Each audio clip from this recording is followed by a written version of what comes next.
아합의 아들 70명이 사마리아에 있는지라 예후가 편지를 써서 사마리아에 보내서 이스라엘 귀족들 곧 장로들과 아합의 여러 아들을 교육한 자들에게 전하니 일렀으되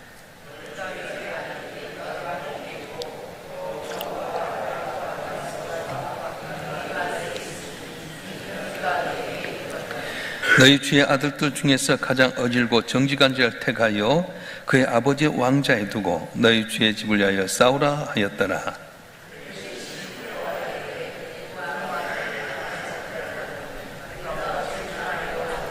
그 왕국을 책임지는 자와 그 성읍을 책임지는 자와 장로들과 왕자를 교육한 자들이 예후의 말을 전하여 이르되 우리는 당신의 종이라 당신이 말한 모든 것을 우리가 행하고 어떤 사람이든지 왕으로 세우지 아니하리니 당신이 보기에 좋은 대로 행하라 한지라.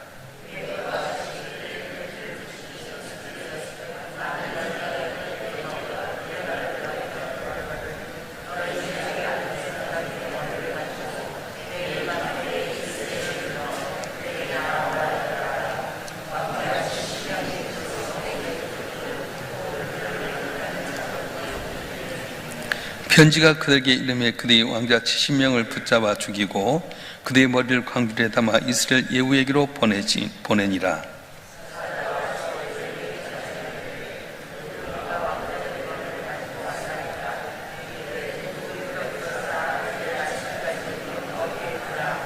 이튿날 아침에 그가 나가서서 문 백성에게 이르되 너희는 의롭도다. 난 내 주를 배반하여 죽었거니와 이 여러 사람을 죽인 자는 누구냐?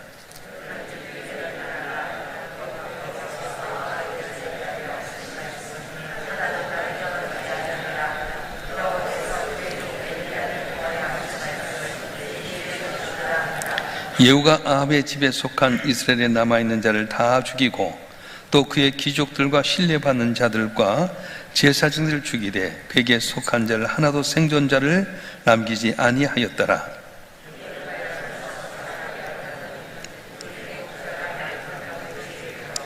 예후가 유다의 왕 아하시아의 형제들을 만나 묻되 너희는 누구냐 하니 대답하되 우리는 아하시아의 형제라. 이제 왕자들과 태후의 아들들에게 문 하나로 내려가노라 하는지라.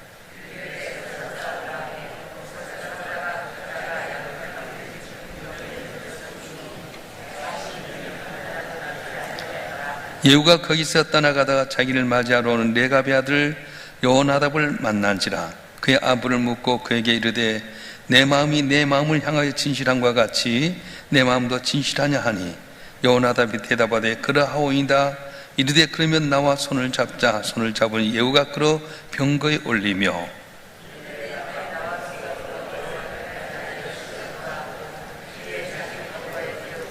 사마리아에 이르러 거기에 남아있는 바 아합에게 속한 자들을 죽여 진멸하였으니 여호와께서 엘리야에게 이르신 말씀과 같이 되었더라.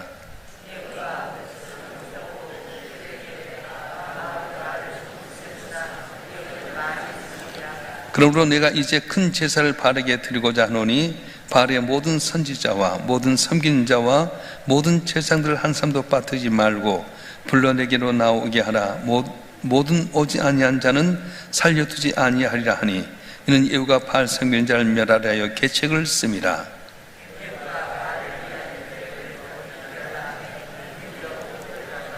예후가 온 이스라엘 사람을 두루 보냈더니 바알을 섬기는 모든 사람이 하나도 빠진 자가 없이 다 이르렀고 무리가 바알의 신당에 들어가며 바알의 신당 이쪽부터 저쪽까지 가득하였더라.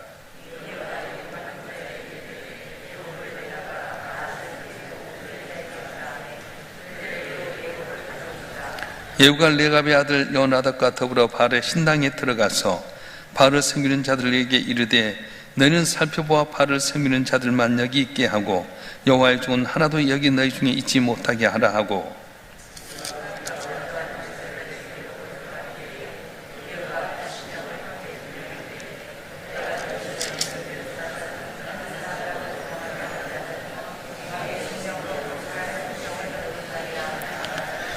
번제드릴 다음에 예후가 호위병과 지휘관들에게 이르되 들어가서 한 사람도 나가지 못하게 하고 죽이라 하매 호위병과 지휘관들이 칼로 그들을 죽여 밖에 던지고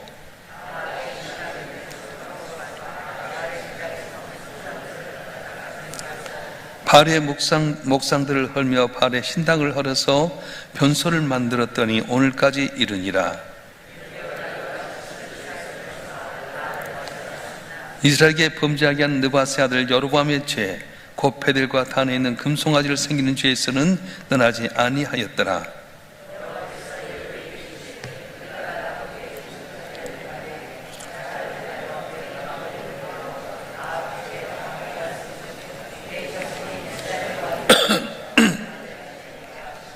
그러나 예후가 전심으로 이스라엘 하나님 여호와의 율법을 지켜 행하지 아니하며 여로보암이 이스라엘에게 범하게 한 그 죄에서 떠나지 아니하였더라.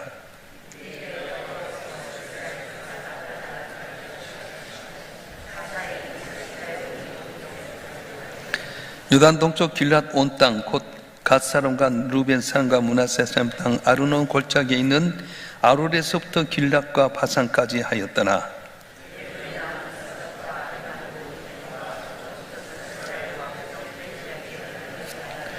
예후가 그의 조상들과 함께 잠에 사마리아에 장사되고 그의 아들 여호아하스가 그를 대신하여 왕이 되니라. 예후가 사마리아에서 이스라엘 다스린 횟수는 28회이더라. 아멘. 할렐루야. 명절 잘 보내셨습니까? 오늘도 주 앞에 나와 예배한 여러분에게 주께서 놀라운 은혜를 주실 줄 믿습니다. 사람들은 처음은 잘합니다. 그러나 마지막까지 잘하는 사람이 참 많지 않습니다. 백화점 왕이라 했던 워너 메커는 최후의 승리는 출발점의 비약이 아니라 결승점까지 견실과 노력이다, 이렇게 말을 했습니다. 처음이 중요한 것이 아니라 마지막까지 성실하게 노력해서 결승점까지 들어온 자가 승리한다고 하는 겁니다. 오늘 본문의 말씀은 하나님께서 예후에게 기름 부어서 이스라엘 왕으로 삼으셨고 또 아합의 집을 멸하는 사명을 주셔서 그가 이제 아합의 아들들을, 이 요람의 아들들, 다시 말하면 아합의 자식들을 완전히 다 죽입니다. 그래서 다 그들을 모아가지고 이제 죽이게 되고 또 이 바알을 섬기는 제사장들 다 한 곳에 모여들게 해서 그를 멸절시킵니다. 어떻게 하냐? 아합은 조금만 바알을 섬겼지만 나는 온전히 바알을 섬기겠다. 모든 이스라엘 가운데 바알을 섬기는 자는 바알 신당에 모여라. 안 그러면 내가 다 죽이리라. 그래서 다 모아들었어요. 바알의 제사장, 선지자들, 바알을 섬기는 사람 다 모였는데 80명의 사람들 밖에 세워두고 그들이 와서 예배하고 나서 그를 죽여라. 한 사람 빠져나가면 너희 생명을, 그 생명을 대신해라. 그리고는 다 바알 신당에 모였는데 여호와를 섬기는 종들은 나가라 해가지고 그래서 이 바알의 신당을 완전히 해파해버립니다. 거기 있는 사람들 다 죽이게 되고요, 바알의 신전이 있는 곳에 가서 다 신전을 회파하고 변소를 만들었어요. 이렇게 열심히 있게 했는데 그가 나중에는 어떻게 하느냐, 이 금송아지 상을 남겨두게 됩니다. 이제 레갑의 자손이었던 아비나답, 여호나답이라는 사람과 더불어서 같이 가서 우리가 하나님에 대한 열심을 내보이라, 그러면서 전진하게 되는데, 여러분 우리들 마음속에도 하나님에 대한 열심을 누가 드러내기를 원할 때가 많아요. 교회 앞에서 여러분 섬길 때 내가 주님에 대한 열심을 갖고 있습니다, 알아주었으면 하는 그런 마음이 있지 않겠습니까? 근데 이 예후도 그런 마음이 있었어요. 그래서 이 하나님을 잘 섬겼던, 그리고 레갑의 후손 때, 지난주에 설교했던 레갑의 후손에 대한 이야기를 했는데 오늘 또 본문과 연결이 되는 거예요. 신기하지 않습니까? 그래서 이제 레갑의 후손인 이 여호나답과 더불어서 아합의 제단을 다 헐고 또 이 바알을 섬기는 제사장들 죽이고 또 아시아라고 하는 이 아합의 딸과 결혼해서 아시아라고 하는 그 왕이 있었는데 거기에 이제 후손들이 있는 걸 보고 42명 왕들을 다 죽여버렸어요. 하여튼 아합의 씨를 다 멸하게 됩니다. 그런데 문제는 뭐냐면 하나님에 대한 열심은 있었는데 금송아지에 대한 것은 놔뒀어요. 어떻게 해서 이 예후가 이렇게 잘했는데도 불구하고 결국 금송아지를 놔둬서 하나님 앞에서 영역도 복을 받을 수 있었는데도 불구하고 4대에 걸쳐서만 왕이 되겠다는 절반의 승리만 얻었을까? 그걸 살펴보면 우리도 이 말씀 가운데 교훈을 얻을 수 있는데, 첫째는 이 예후는 하나님 위한 마음보다는 자신을 위한 마음이 더 앞섰다고 하는 겁니다. 다시 말하면 아합의 자손을 다 멸하고 또 바알 신당을 회파하고 그리고 바알을 섬기던 자를 죽이고 바알 신당을 완전히 변소로 만들기까지 충성했는데 금송아지만큼은 남겨두었어요. 왜 그러냐? 이것까지만이 다 없어버리면 이스라엘 백성들이 예루살렘에 올라가서 제사를 하게 될 텐데, 그러면 그들과 자주 만나고 이제 소통하게 되면, 야, 우리 같은 민족인데 예루살렘에 와서 예배 드리자, 우리 통일하자. 그러다 보면 예후의 위치가 흔들릴 것 같아서, 그래서 이 금송아지 신상을 놔둬버린 거예요.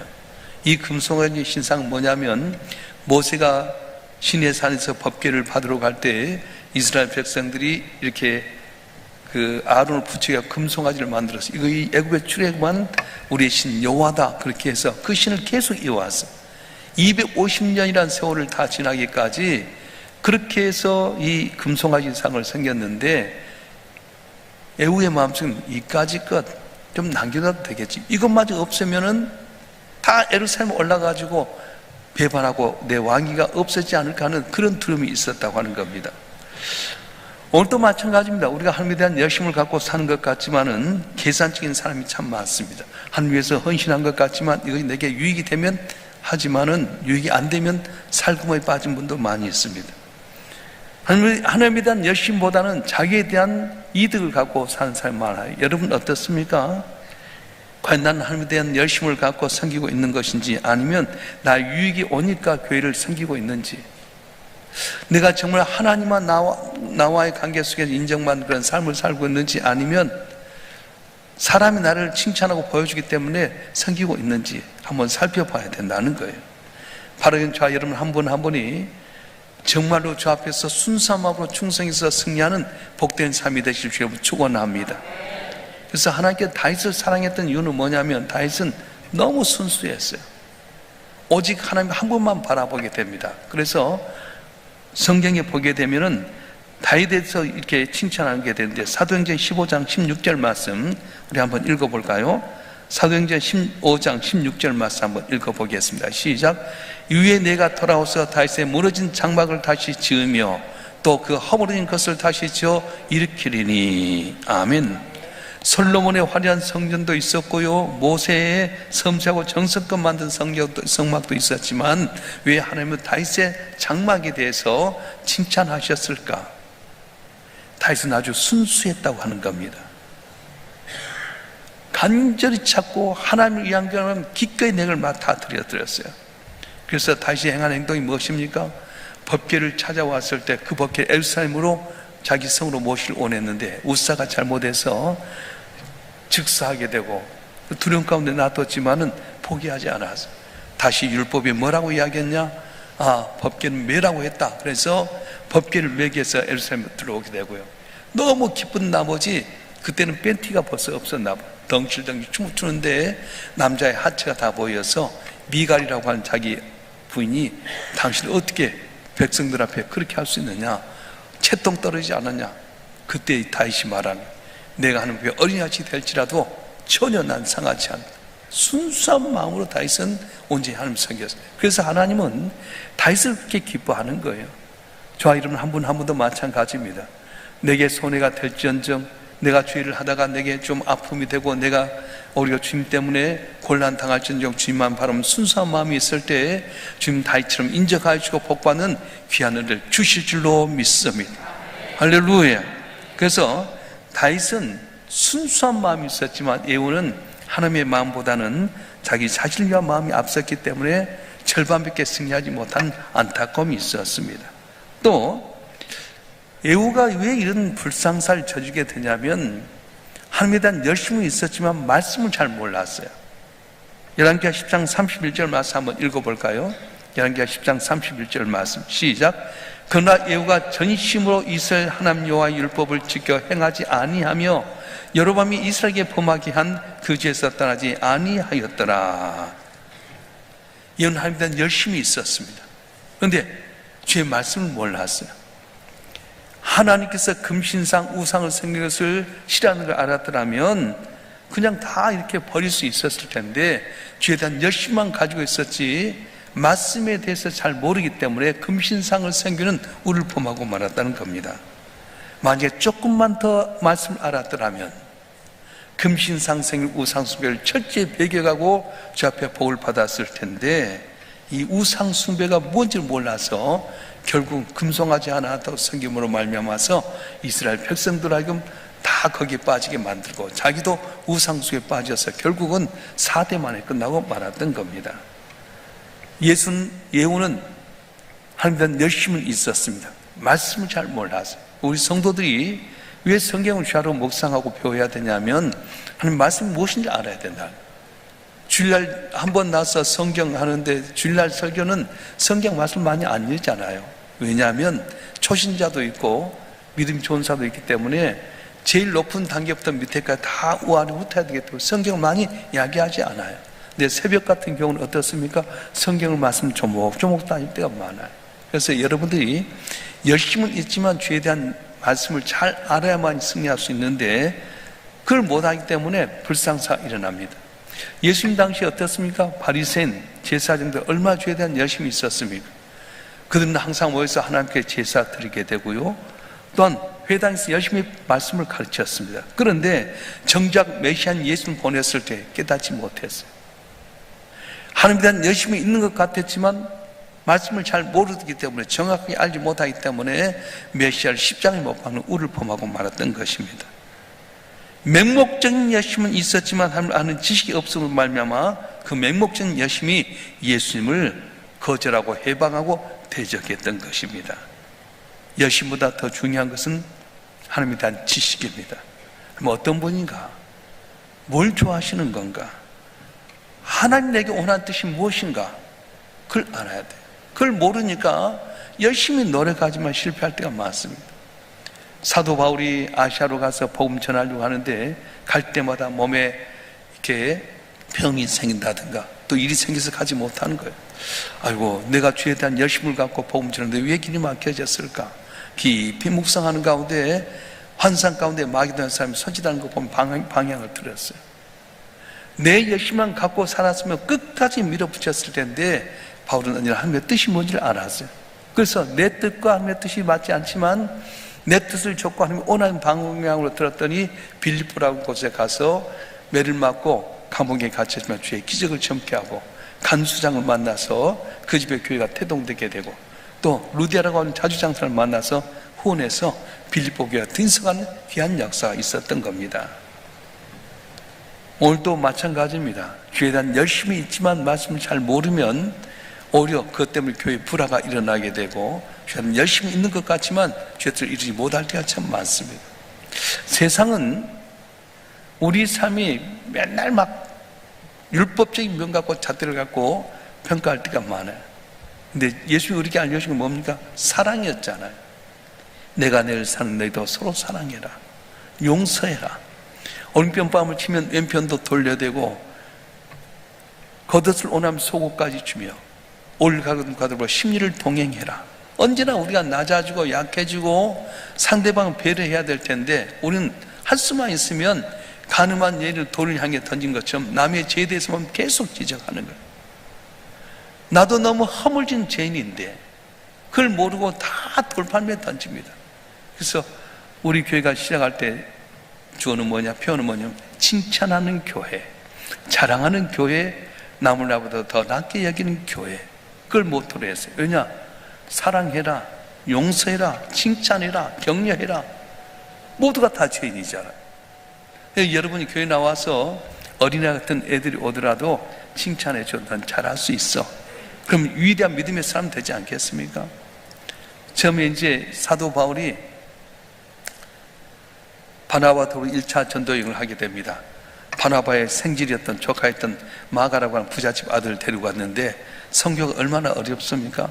성지순례 가서 여러분 이제 소아시아 쪽에 가서 보면 그때 바울이 걸어갔던 길을 가면 너무나 힘이 듭니다. 텐트를 메고 가다가 비가 오면 그냥 텐트를 피고 거기서 자면서 죽음의 위기, 배고픔의 위기, 매맞음의 위기, 몇시 천대받는 가운데 예수의 복음 전할 때 얼마나 힘이 들겠어요. 그래서 마가 가다가 아이고 나 힘들어 삼촌 돌아갈래. 돌아가 버렸어요. 둘이 바나바와 더 복음 전할 때 얼마나 힘이 드는데 그냥 힘 빠지게 만드는 겁니다. 그래서 나중에 2차 전도여행 갈 때 또 바나바가 이 마가를 데리고 가자 그랬더니 안 된다. 전세 때 1차 전도여행 가면서 얼마나 힘든데 힘파게 했는데 안 된다. 그래가지고 나중에 바나바와 이 바울이 싸워가지고 바나바와 마가를 데리고 시프러스라는 그 자기 고향 섬에 가서 복음을 전하게 됩니다. 그래서 바울의 이야기만 나오지 바나바의 사역은 성경에 안 나오지만은 나중에 보니까 바나바가 이 마가를 데리고 가서 그 키프로스라는 섬을 완전히 복음화를 시켰어요. 나중에 바울이 복음을 다 전하고 마칠 때쯤 됐을 때 디모데에게 편지를 쓴 거예요. 디모데야, 네가 나를 만나러 올 때 마가를 데리고 오너라. 성경책과 외투를 갖고 와되 마가를 데리고 내게 많은 힘이 되었느니라. 실수투성이었던 마가였지만은 처음에는 그를 배척했지만 그가 위대한 바울에게 도움이 될 줄 누가 알았겠어요? 우리도 마찬가지예요. 그래서 좀 실수하고 부족해도 칭찬하고 덮어주면 더 놀라운 은혜가 있는데 그걸 모를 때가 참 많다는 거예요. 자, 여러분 한 분 한 분이 오늘 예후가 처음은 잘했지만 금송아지 놔둬서 이스라엘 백성들 하여금 우상을 섬기게 만들었던 절반의 승리 때문에 4대만 왕이 오르게 됩니다. 이유가 무엇입니까? 하나님의 마음보다는 자기 마음이 앞장섰어요. 특별히 열심히 있었지만 말씀을 잘 몰라서 그랬습니다. 오늘 저와 여러분 한 분 한 분이 오직 주님 바라보고 내가 주님이 예수라면 손해봐도 괜찮습니다. 주님이 예수라면 내가 감추도 좋습니다. 그런 마음 갖고 살아가면 주님께 영광이 되고 주께서 기뻐하는 귀한 삶이 될 줄로 믿습니다. 말씀대로 살아가십시오. 내 있는 대로 다 나쁜 말 하고 내 있는 대로 남 평가하기보다는 말씀대로 우리가 삼고 살아가고 품어주게 되면 우리 가정도 평안이 오게 될 거고 우리 삶의 이정도 주의 기쁨이 있지 않겠습니까? 근데 우리도 모두 율법의 잣대로 남을 평가하고 남을 이렇게 질책하다 보니 가정에서부터 직장에서부터 교회에서부터 어려움이 오게 되고 말았어요. 오늘 한 날도 언제나 주의 말씀 가운데 올바로 보내서 승리한 여러분들의 일주일 축원합니다. 축원합니다. 기도하겠습니다.